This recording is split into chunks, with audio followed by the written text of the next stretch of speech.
जिस देश में सरकारी दवाओं को पीने के बाद छोटे बच्चे 4 से 5 साल के बच्चों की आधा दर्जन से ज्यादा बच्चे मौत के आगोश में चले जाएं और सरकारें कुछ ना करें, उस पर आज हम वीडियो बनाकर उन्हें बताना चाहते हैं। जब हमारे ग्राउंड रिपोर्टर्स कफ सिरप की उस फैक्ट्री में जाते हैं तब पता लगता है कि जो फैक्ट्री वाले अपना काम दाम छोड़कर भाग चुके हैं। उन दवाइयों को कचरे में फेंका गया है, वही दवाइयां जो छोटे बच्चे पीकर जो मौत के आगोश में जा चुके हैं। ये जो तस्वीरें देख रहे हैं आप उसी फैक्ट्री की है और इसी फैक्ट्री से निकली हुई दवाइयां सरकारी अस्पतालों तक पहुंचाई गई हैं और गरीबों को मुफ्त में बांटी गई हैं। गरीबों को मुफ्त में दवाइयां नहीं, जहर बांटा गया है।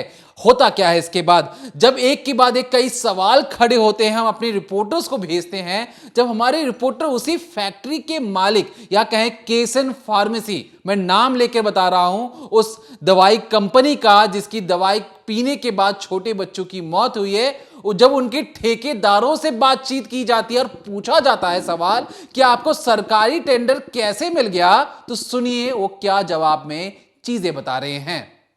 हेलो, मैं आज तक से शरद बोल रहा हूँ। हाँ नमस्कार सर। सर, ये जो खांसी की दवा जिसकी वजह से ये घटना बताई जा रही है बच्चों के मरने की और बीमार होने की, ये आपकी कंपनी में बनी है? जी सर।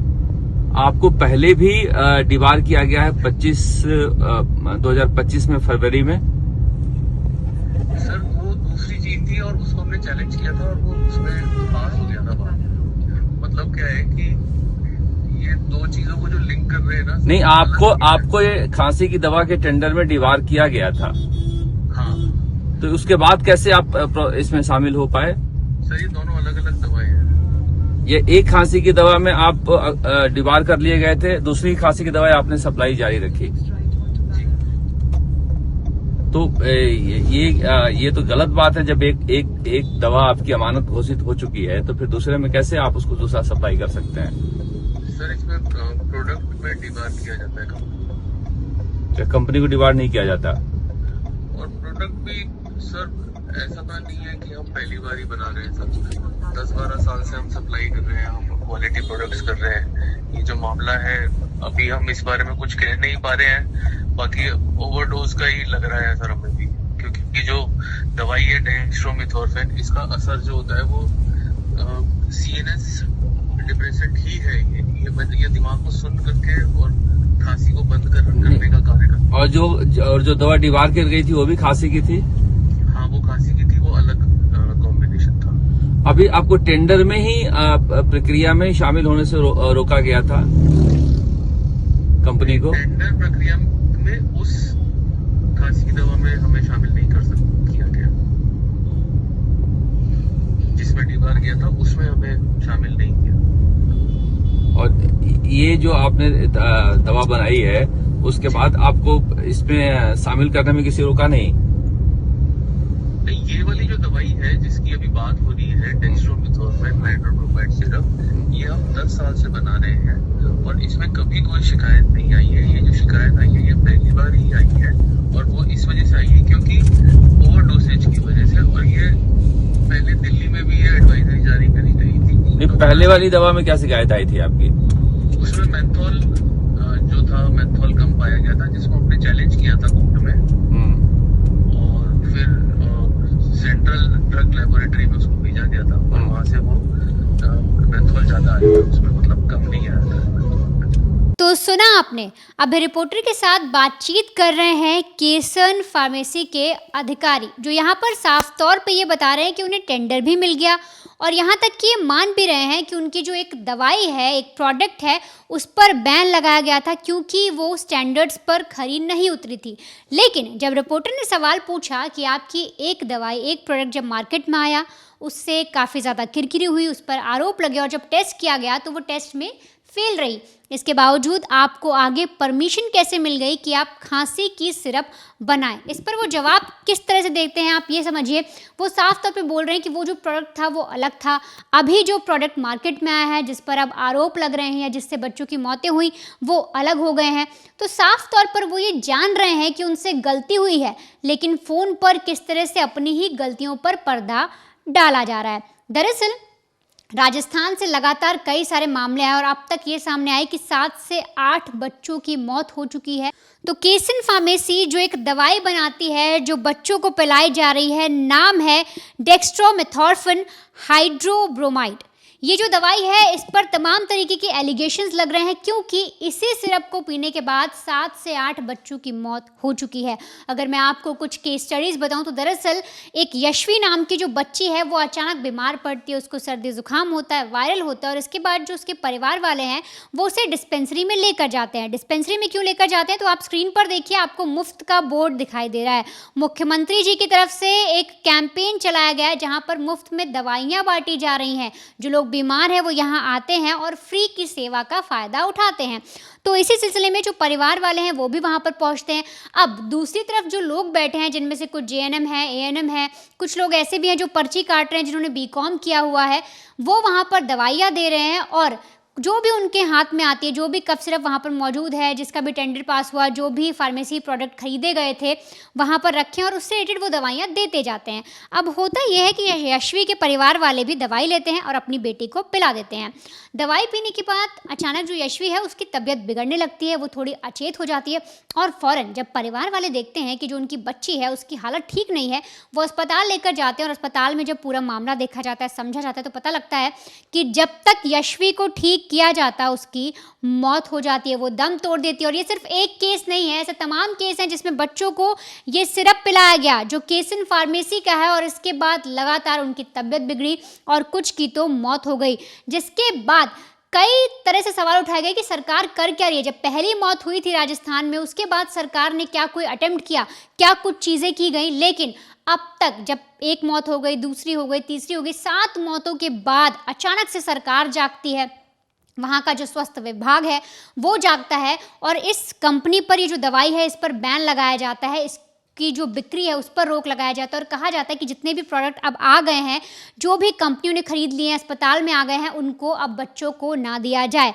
लेकिन इस चीज़ को समझने से पहले आपको ये जानना होगा कि ये जो दवाई है, ये जो कंपनी है, इस पे इस प्रोडक्ट को लेकर, इस सिरप को लेकर 2023 में भी बैन लगाया गया था। Rajasthan medical service corporation limited ने खुद ही बैन लगाया था और कहा था कि ये जो दवाई है ये मानकों पर खरी नहीं उतरती। उस वक्त पाया गया था शायद इसमें मेथनॉल या किसी सॉल्यूशन की मात्रा ज़्यादा थी, इस वजह से इस दवाई पर रोक लगाया गया था।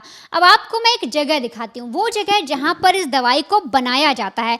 आप इस वीडियो को देखने के बाद समझेंगे कि जिस जगह ये फार्मा कंपनी है जो केसन फार्मेसी है, जहां पर उन दवाइयों का उत्पादन हो रहा है, प्रोडक्शन किया जा रहा है, वो कैसी जगह है। आप अगर सोशल मीडिया खंगालेंगे तो कई लोग कह रहे हैं कि इससे अच्छा तो हलवाई घर होता है, जहां पर जो रेस्टोरेंट होते हैं उनकी चीज़ें इतनी ज़्यादा, उनका साफ सफाई होती है। एक दवाई जो लोगों के मुंह में जा रही है, उनको पेट में दी जा रही है, उनकी जो डिजीज़ है वो ठीक करने के लिए, उसकी हालत ऐसी कैसे हो सकती है। आप देखिए हमारी ग्राउंड रिपोर्ट।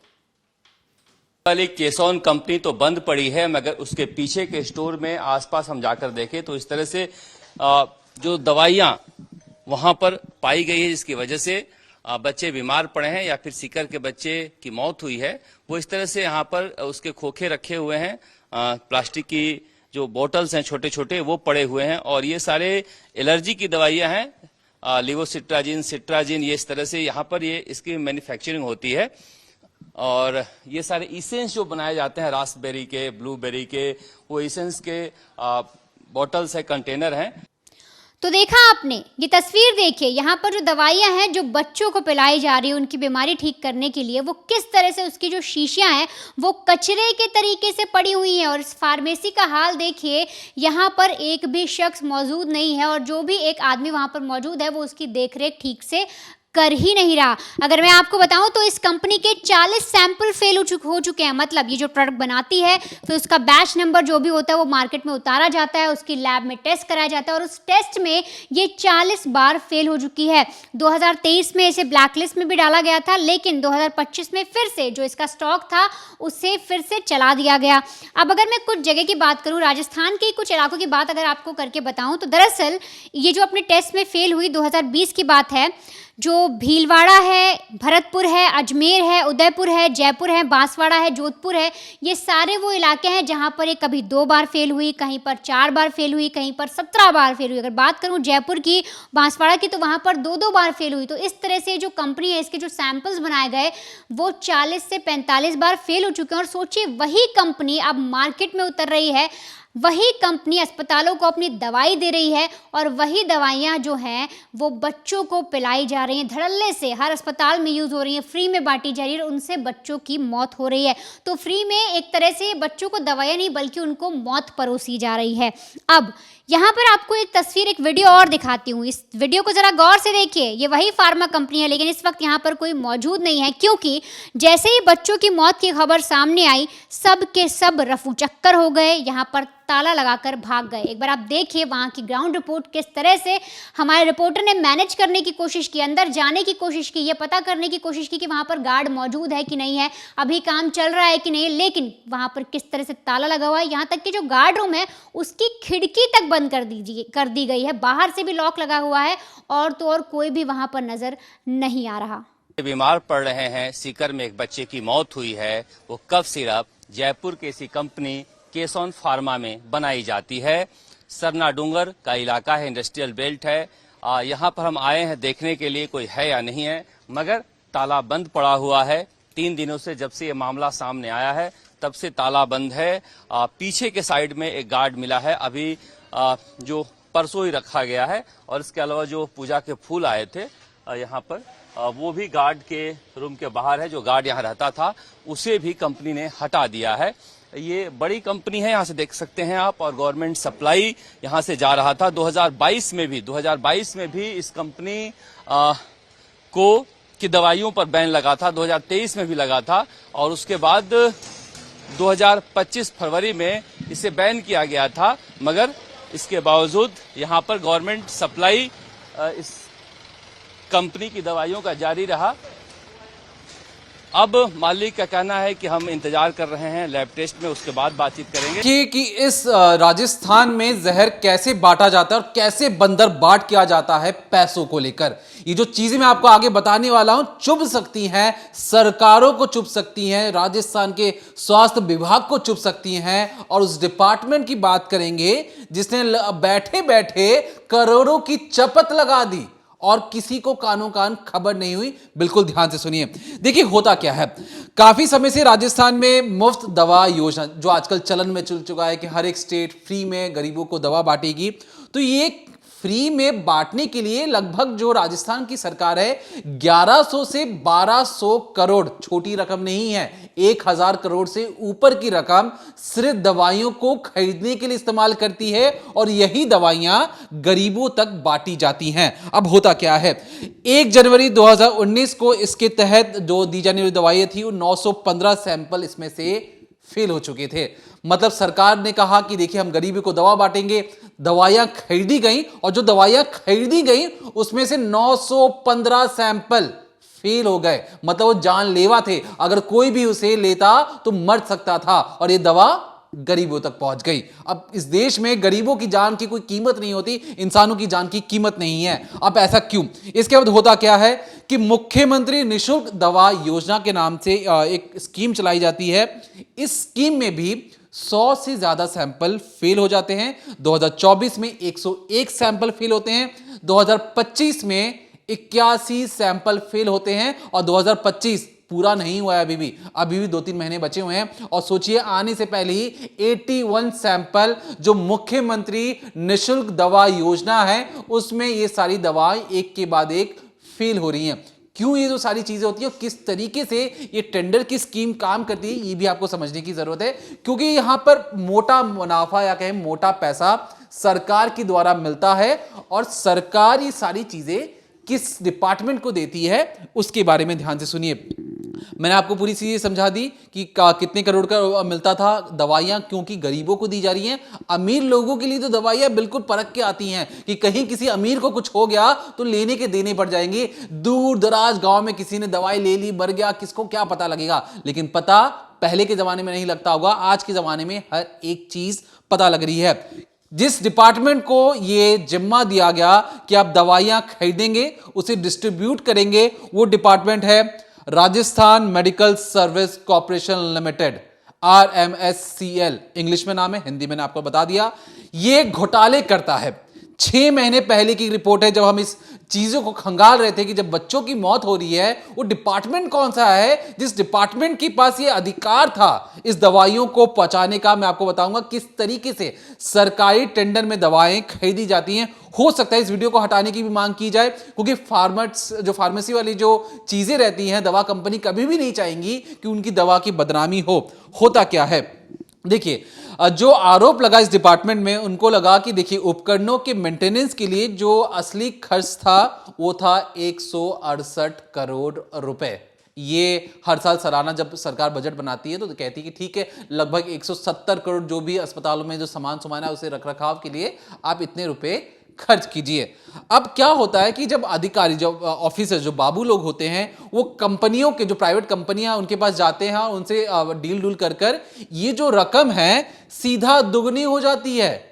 343 करोड़ रुपए, कहां तो 168 करोड़ रुपए लग रहे थे, कहां मीटिंग करने के बाद प्राइवेट कंपनियों के बाद ये हो जाता है 343 करोड़। और जो एक्सपर्ट्स का जो मानना है कि ये जो खर्च है महज 100 करोड़ के अंदर का था, लेकिन 243 करोड़ का अता पता नहीं, चीजें यहीं खत्म नहीं होती है। उसके बाद क्या होता है, जो ऑफिसर्स थे, जो उस डिपार्टमेंट के ऑफिसर्स थे, ना ही फाइनेंस मंत्रालय से, मतलब जो एक तरीके से हेल्थ विभाग के जो मंत्रालय हो गए, जो वित्त विभाग या जो मंत्रालय हो गए, कहीं से कोई परमिशन नहीं लिया। हमें 340 करोड़ रुपए चाहिए, 340 करोड़ में यही कंपनी को ये देखभाल करेगी अस्पताल में जो भी मेंटेनेंस का सामान होता है। अब मामला जब एक के बाद एक बाहर आता है, स्वास्थ्य विभाग को पता लगता है, स्वास्थ्य विभाग कहते हैं कि हम जांच पड़ताल करेंगे। अब वो जांच पड़ताल क्या करेंगे क्या नहीं करेंगे उसके बारे में तो हमें नहीं पता, लेकिन हमारे पास एक डाटा है और वो डाटा शायद चुभ सकता है राजस्थान की सरकार को, और सुनना भी चाहिए हर एक उस नागरिक को जो टैक्स भरता है राजस्थान के अंदर। 2021 से लेकर 22 में 686 करोड़ रुपए आवंटन किए जाते हैं दवाई के खरीद के लिए। 2021 की बात है। 21 के बाद लगभग 4 साल बीतते हैं। 2024-25 का जो मामला है उसमें ये जो खर्च है, दवाइयों को जो खरीदने का जो खर्च है, वो पहुंच जाता है 4,430 करोड़ रुपए। कहां तो 4 साल पहले आप 630 या 690 करोड़ रुपए खर्च कर रहे थे, और अचानक से 4 साल बाद इतनी कौन सी बीमारियां फैल गई कि 4,000 करोड़ रुपए आपको खर्च करने पड़ गए। और यही सवाल उस डिपार्टमेंट से पूछा जा रहा है कि 90% RGH के जो लाभार्थी अचानक से कैसे बीमार पड़ गए, इसका जवाब भी नहीं है उस डिपार्टमेंट के पास।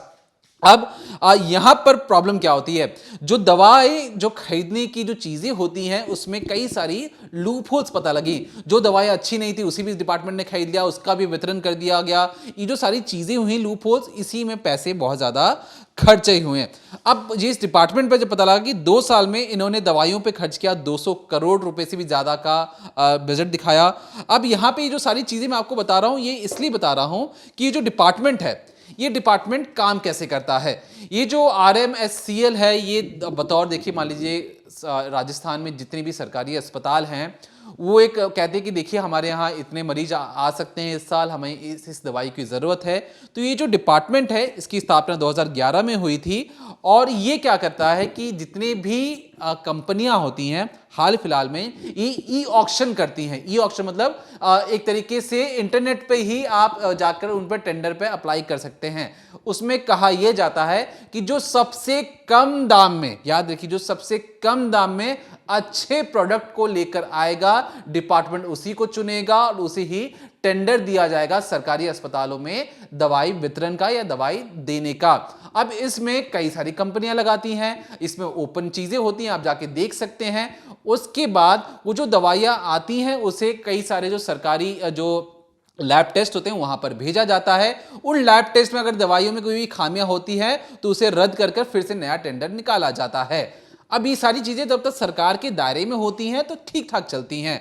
इसके बाद दवाइयों को ले जाके एक सेंट्रलाइज्ड एक जगह रखा जाता है, फिर जिस अस्पताल को जितनी जरूरत वहां पर उस इलाके में भेज दिया जाता है। तो कुछ इसी तरीके से RMSCL काम करती है। अब RMSCL वालों को लगा कि देखिए हम तो इस राज्य में जो भी दवाई वितरण हो रही है उसके तो कर्ता धर्ता हम ही हैं, हमसे कौन सवाल पूछेगा? हम जितने चाहें उतने पैसे में दवाई खरीदें, जहां चाहें दवाई दें, सस्ती दवा है, सस्ती दवा में कौन मापदंड चेक करे? अब होता क्या है, जो ये फार्मा कंपनी है, जो कैसन फार्मेसी है, इसकी दवाइयां जब पहुंचती हैं, जो बैच नंबर मैं आपको बताऊं, बैच नंबर एक तरीके से KL-25/147 और KL-25/148। बैच नंबर क्या होता है?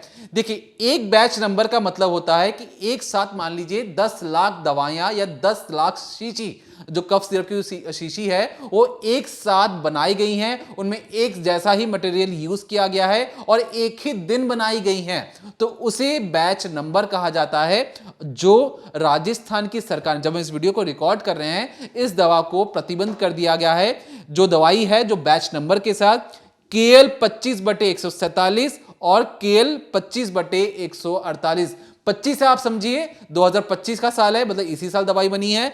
147 मतलब 147वां जो बार जो दवाइयां बनी होंगी, उन दवाइयों पर, जो लाखों दवाइयां हैं, उन पर प्रतिबंध लगा दिया गया है। अब आप सोचेंगे दवाइयां कितनी बनी होंगी, तो इन दो बैच नंबर वाली जो दवाइयां हैं, 1,33,000 दवाइयां जो कफ सिरप थी बांट दी गई हैं जुलाई महीने से लेकर अब तक, जब हम इस वीडियो को रिकॉर्ड कर रहे हैं। फिर इनको अचानक से होश आया कि बच्चे मर रहे हैं, ये जो मरने की खबर नेशनल मीडिया तक पहुंच चुकी है। उसके बाद ये कहते हैं कि ठीक है, अब इन दवाइयों पर रोक लगाने की जरूरत है। अभी भी सरकारी अस्पताल में, एक मैं नाम नहीं लूंगा सरकारी अस्पताल का, अफरा तफरी मच सकती है, वहां पर 8,000 शीशियां अभी भी पड़ी हुई हैं। जब इस वीडियो को हम रिकॉर्ड कर रहे थे, जब रिपोर्टर्स पहुंचते हैं, परिवार पहुंचते हैं अस्पताल में डॉक्टरों से सवाल करने, तो जिस डॉक्टर ने उस परिवार को बैठा के कहा था कि आप बेमतलब में घबरा रहे हैं, इस कफ सिरप में ऐसी कोई चीज नहीं है, उस कफ सिरप को खोलकर खुद अकेले पी जाता, यह प्रूफ करने के लिए कि दवाइयां हानिकारक नहीं हैं। और उसके बाद होता क्या है, 8 घंटे बाद वो अपनी गाड़ी में बेहोश मिलता है। एक ऐसा डॉक्टर जो बड़ा है, अडल्ट है, उसकी अगर ऐसी हालत हो जा रही है, तो सोचिए जो छोटे बच्चे हैं उनकी हालत क्या होती होगी। और ये जो दवाइयां हैं, इसमें जो केमिकल्स मिलाए गए हैं, जब हमारे रिपोर्टर्स उनसे पूछ रहे थे कि आप पे तो प्रतिबंध लग चुका था, आप ब्लैक लिस्ट थे, अचानक से आपको टेंडर कैसे मिल गया, तो वहां से जवाब यह आता है कि देखिए, जो सरकारी टेंडर किसी प्रोडक्ट पर लगता है, एक प्रोडक्ट का सामान दूसरे प्रोडक्ट से आप कंपेयर नहीं कर सकते। हमें क्या पता लगा, जब हम जांच पड़ताल कर रहे थे, तो देखिए ये जो सारी जो चीजें हैं, इसमें जो केमिकल कॉम्पोजिशन था, उससे हेरा फेरी कर केमिकल को बदल दिया गया, एक नए नाम के साथ वही कफ सिरप मार्केट में ला दी गई।